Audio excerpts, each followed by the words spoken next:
Hello and welcome to my channel Empowering You, and I'm a host for the program Learning English with Seema.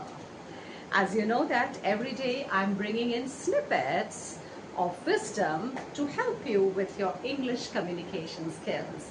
So let's see what we have today for you. So today I'm going to address and clarify some of the doubts and a very common query which comes to me that every time we try to speak in English, something happens and everything evaporates out of our mind and we are completely lost and we forget what we have to say. So today we're going to learn, why does this happen? Why do we, fear English so much? It is because our brains are all hardwired and it's been programmed into our mind that whenever we feel that there is an adrenaline rush in the body and we can feel the butterflies in our stomach, we interpret that feeling, we associate with something called as FEAR, and that's fear, right? It's been told to us since time immemorial, right? Since our childhood, we have come to know about this, that, okay, whenever you are scared, then you feel that your hands are getting sweaty and you just forget everything that you have to say. Well, what we have to do, we have to bring about a shift, a paradigm shift in a way of our thinking, all right? So now, from today onwards, you're going to give that same, that same feeling a different interpretation. You're not going to call it fear, but you're going to call it excitement, right? There is excitement when there is an adrenaline rush which flows through, just rushes to our brain, and then we feel that, we are very scared, and we feel that, oh my God, it's really, my heart is beating so fast and I just can't remember anything.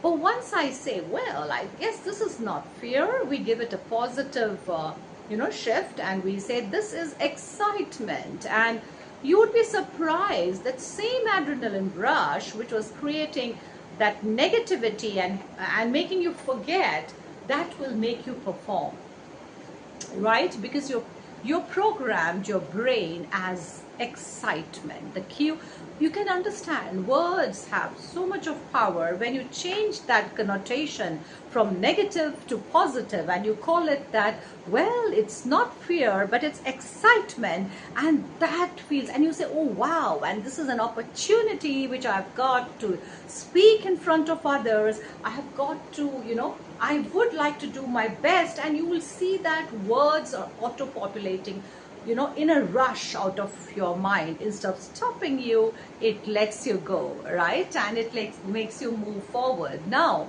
having said that, you would be surprised to see that though you would make grammatical errors that you can learn in due course, but however, the fluency is not impacted. You are still able to express your thoughts, right? Now, the next thing that I would want you to focus on is the thought organization.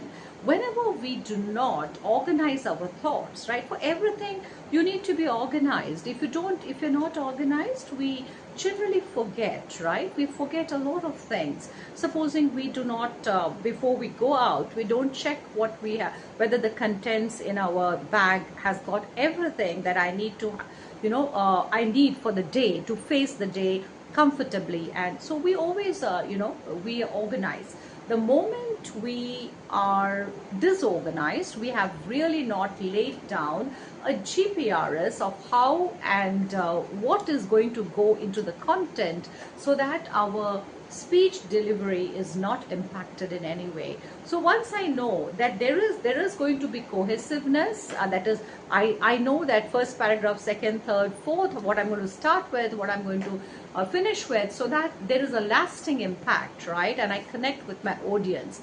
It is very important that I know how do I have to begin, how do I have to close, and what will go in between, right? So just a little bit of thought organization really helps a big way for us to, to go ahead and connect with the audience in a very neat manner, that they are able to understand the entire gist of, or is able to get the message very loud and clear, because there is complete coherence and your speech has not been redundant, it has been without fillers, right? Awesome.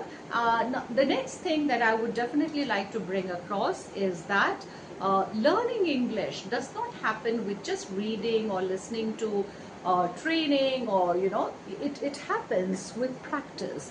How do children learn languages? Learning English is not rocket science. How do they learn? They learn by practicing, right? They learn by listening and practicing. How do singers, how do they manage to sing in languages which they have never even spoken? Because they mimic the sounds and they practice till they become perfect, right? So please watch, read a lot of English fiction, listen to songs, listen to the soaps, English soaps on BBC, listen to BBC News, and read a lot of books, and that will really help you learn English, and you're going to live in English, walk in English, dream in English, and you're going to have English all around you the entire day. So there can be no stopping, and you're going to become unstoppable, right? So wish you all the best until we meet again. Bye bye from Seema. Thank you very much.